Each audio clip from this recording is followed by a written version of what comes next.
તો ચોય ગોમનથી જઈ ખોટું કરશો તો જોઈ રહેશે નહીં ભાઈ પણ મારી પત્નીને ખાલી આમાંથી બહાર નીકળી આપો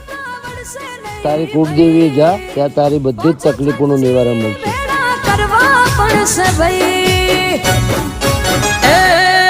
હાથે હાથ ઘેર હું તાળા મારી દઉં મેલી રે વિદ્યા